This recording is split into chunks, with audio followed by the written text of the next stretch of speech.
Hi எல்லாரும் எப்படி இருக்கீங்க? Welcome back to our channel first choice Kavi Kannan. இந்த வீடியோ ஒரு சர்ப்ரைஸ் வீடியோ தான். அப்படின்னா எங்களுக்கு ஒரு பெரிய சர்ப்ரைஸாக தான் இருந்துச்சு. சுத்தமாக எந்த ஒரு ஐடியாவும் இல்லை, பிளானும் இல்லை. ஆனால் சடனாக பிளான் பண்ண ட்ரிப்பு தான் இது. எங்கே போகணுன்றத வீடியோவில் நீங்கள் கண்டினியூஸாக பார்த்தீங்கன்னா தெரியும். சாயங்காலம் பூஜையெல்லாம் முடிச்சுட்டு சும்மா உட்காந்து பேசின்னு இருந்தோமா, சடனாக ஹஸ்பண்ட் இருந்துட்டு நம்ம ஏன் கோயிலுக்கு போகக்கூடாதுன்னு கேட்டார். போகலாமே, வாங்க போயிட்டு வரலான்னு சொன்னேன். இல்லை நான் கேட்குறது சாட்டர்டே சண்டே எங்கேயாவது கோயிலுக்கு போயிட்டு வரலான்னு சொன்னாரா. சண்டே இருந்துட்டு கிருத்திகையாக இருக்குது, நம்ம எங்கே கோயிலுக்கு போகிறது, இல்லை நெக்ஸ்ட் டைம் பார்த்துக்கலான்னு சொன்னேன். அதுக்கப்புறமா பார்த்திங்கன்னா சொன்ன கோயில் பேர் பார்த்திங்கன்னா திருச்செந்தூர் போகணுன்னா கண்டிப்பாக நாம் நினச்சாலாம் போக முடியாது. ஐயன் நினைக்கணும், அந்த முருகர் நினச்சா மட்டும்தான் அந்த இடத்துக்கு நம்மளால் போக முடியும். இவர் என்னடா சர்வசாதாரணமாக திருச்செந்தூர் போகலான்னு சொல்கிறாரு ஏன்னு மனசில் நினச்சேன். அதுக்கப்புறமா இல்லை நான் சும்மா எல்லாம் சொல்லலை, நிஜமாக தான் சொல்கிறேன், நம்ம கிளம்பலான்னு சொன்னார். அதுக்கப்புறமா பாருங்கள், அப்படியே மின்னல் வேகத்தில் வீட்டில் எல்லாம் இருந்ததையும் ஏற கட்டிட்டு பூஜைக்கு எல்லாமே பண்ணியிருந்தோம் இல்லை, அது எல்லாத்தையும் எடுத்து வச்சுட்டு விளக்கெல்லாம் ஏற்றிட்டு சாம்பிராணி போட்டு அதுக்கப்புறமா ஒரு 11 மணி ஆயிடுச்சு. இதெல்லாம் பண்ணிவிட்டு நாங்கள் கிளம்பிட்டு நேராக பார்த்திங்கன்னா மதுரை தான் போனோம். ஆன் தி வேல பார்த்திங்கன்னா ஃப்ரெண்டும் ஜாயின் பண்ணிக்கினாங்க. பிளான் பண்ண பிறகு அவங்களுக்கும் கால் பண்ணோம், அவங்க சடனாக வரேன்னு சொன்னாங்க. சரி இன்னுமே ஹாப்பின்னு சொல்லிட்டு அவங்களையும் வர சொல்லியிருந்தோம்ல, அவங்க வந்து திருவண்ணாமலையில் ஜாயின் பண்ணிக்கினாங்க.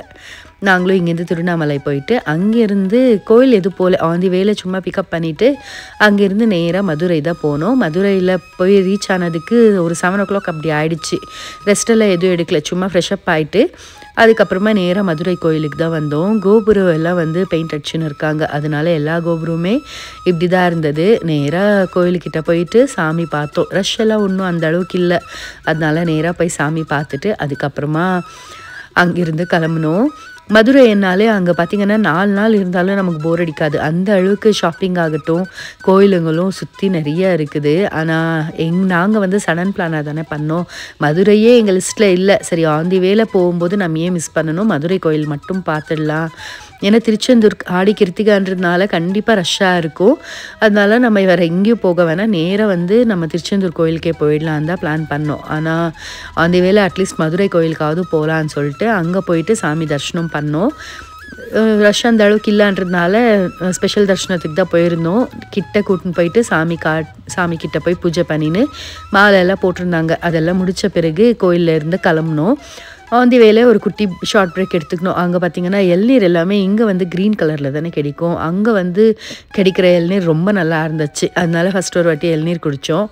இன்னொரு கார் வர்றதுக்கு ரொம்ப டைம் ஆகுற மாதிரி இருந்துச்சு. அதுக்கப்புறமா கரும்பு ஜூஸ் வாங்கி குடிச்சிட்டு கொஞ்சம் நேரம் அங்கேயே டைம் ஸ்பெண்ட் பண்ணோம்.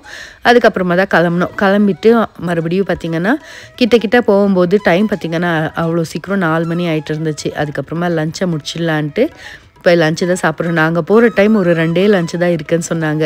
அதனால தான் அவங்க அப்பா மௌரிஷா கூட்டின்னு இருக்காங்க. இருந்த லஞ்சுக்கு இவங்கெல்லாம் வேறு பரோட்டா அது இதுன்னு வாங்கிக்கினாங்க. அங்கே லஞ்சு சாப்பிட்டுட்டு அதுக்கப்புறமா அப்படியே வந்து திருச்செந்தூர் தான் ட்ராவல் பண்ணியிருக்கோம். பெங்களூர்லேருந்து திருச்செந்தூர் பார்த்திங்கன்னா எங்களுக்கு 10.5 hours ஆகுது. மதுரையிலேருந்து கிளம்பும்போது கூட எங்களுக்கு ஒரு 5 hours என்னமோ இருந்துச்சு, 4 to 5 hours என்னமோ இருக்குது. அதனால் அப்படியே சாப்பிட்டு மறுபடியும் ட்ராவலிங் ஆரம்பிச்சிட்டோம். அந்த பக்கம் ஃபுல்லாகவே பார்த்திங்கன்னா பிளாக் சாயில் நம்மெல்லாம் படிக்கும்போது தானே கேட்டிருக்கோம். இங்கே வந்து நான் நேரில் இன்றைக்கி தான் பார்க்குறேன். ஃபுல்லாக வந்து பிளாக் சாயில். அங்கே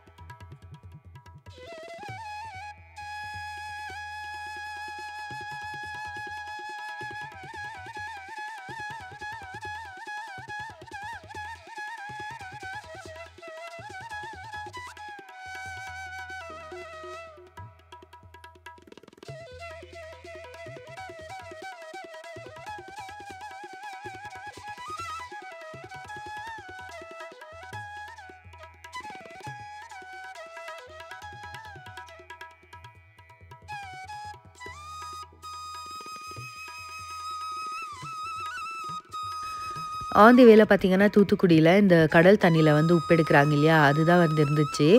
இதெல்லாம் நமக்கு பார்க்க புதுசாக இருக்கும். அதுலேயும் பசங்களுக்கு காட்டுறது இன்னுமே அவங்களுக்கு இன்னும் இன்ட்ரெஸ்டிங்காக இருக்கும்ல. அதனால் அந்த இடத்துல நிற்க வச்சுட்டு கிட்ட போயிட்டு இதெல்லாமே காமிச்சுன்னு இருந்தோம்.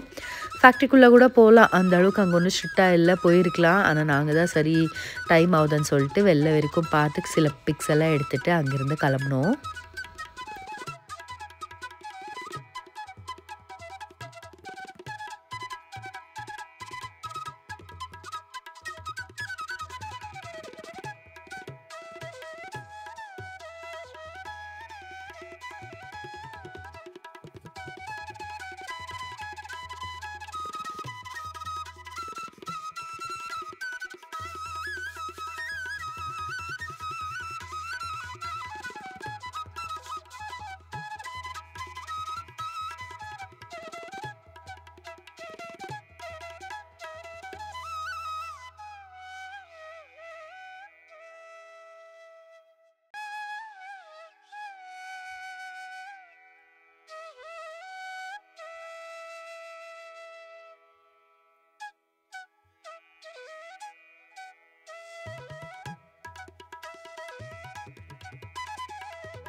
திருச்செந்தூர் கோயில் பார்த்திங்கன்னா 8:00 எல்லாமே க்ளோஸ் ஆகிடும். அப்படின்னா க்யூ வந்து க்ளோஸ் பண்ணிவிடுவாங்க. சாமி தர்ஷனம் 10:00 வரைக்குமே பண்ணலாம்.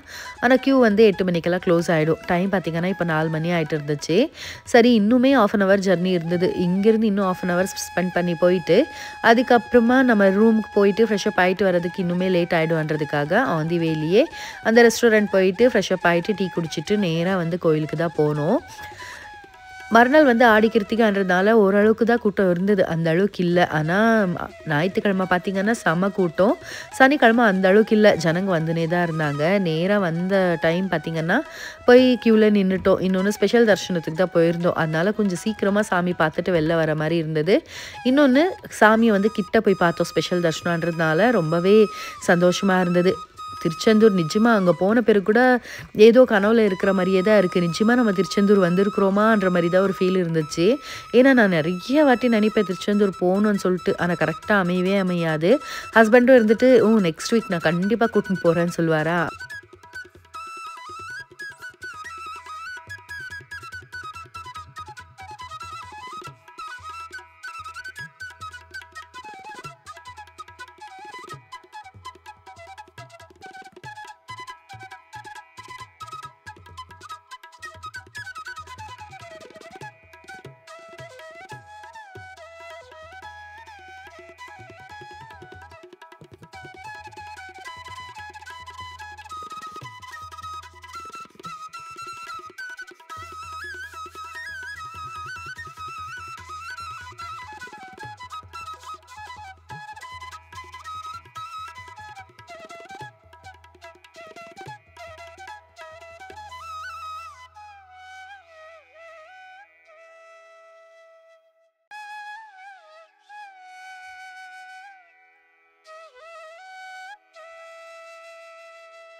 நைட்டு ரூமுக்கு வந்து படுக்கிறதுக்குள்ளே 11 மணி ஆகிடுச்சு. வரும்போதே அங்கே ஒரு ஐயர்கிட்ட பேசிட்டு வந்திருந்தோம். அவங்க இருந்துட்டு நீங்கள் 2:15 இங்கே வந்துடுங்க, நான் வந்து உங்களை இன்னொரு வாட்டி தரிசனத்துக்கு ரெடி பண்ணுறேன்னு சொல்லியிருந்தாங்க. அதுக்கப்புறமா 2 மணிக்கெல்லாமே ஏஞ்சி ரெடி ஆகிட்டு கரெக்டாக 2:15 நாங்கள் வந்து கோயில்கிட்ட இருந்தோம். அங்கே போன பிறகு பார்த்திங்கன்னா நைட் சுத்தமாக ரஷ் இல்லாத மாதிரி இருந்தது. காத்தால பார்த்தா அவ்வளோ ஜனம் இருந்தாங்க. அந்த ரஷ்ஷில் போயிட்டு இன்னொரு வாட்டியும் சாமி கிட்ட இருந்து பார்த்துட்டு அர்ச்சனை எல்லாம் பண்ணின்னு வந்தோம். ரொம்பவே பிளஸ்டாக இருந்தது. அதுவும் ஆடி கிருத்திகை அன்னைக்குமே சாமியை பார்த்தது இன்னுமே ரொம்ப திருப்தியாக இருந்தது. நைட்டு பார்த்திங்கன்னா இந்த க்யூவில் எல்லாம் யாருமே இருந்திருக்க மாட்டாங்க. ஆனால் இந்த கிளிப்பிங் எடுக்கும்போது டைம் 2 மணி. அந்நேரத்துக்கு அந்த க்யூவில் எப்படி ஜனம் இருக்காங்க பாருங்கள். இதெல்லாம் பார்த்துட்டு மறுபடியும் ஒரு 4:30 மணிக்கு எல்லாமே சாமி பார்த்துட்டு மறுபடியும் ரூமுக்கு போயிட்டோம். கொஞ்சம் நேரம் ரெஸ்ட் எடுத்துகிட்டு அதுக்கப்புறமா பிரேக்ஃபாஸ்ட் சாப்பிட்டு அப்புறமா ரூம் செக் அவுட் பண்ணுறதுக்கு 10:00 ஆகிட்டு இருந்தது. அதுக்கப்புறமா தான் கிளம்பிட்டு நடுவில் அங்கங்கே லஞ்சு ஸ்நாக்ஸ் அண்ட் பிரேக் போட்டு வீடு வந்து சேர்றதுக்கே 10:00 ஆகிடுச்சு. இந்த வீடியோ உங்களுக்கு பிடிச்சிருக்கோன்னு நினைக்கிறேன். பிடிச்சிருந்தா இந்த வீடியோக்கு ஒரு லைக் கொடுங்க. இதோட இந்த வீடியோ முடிச்சுக்கிறேன். இன்னொரு வீடியோ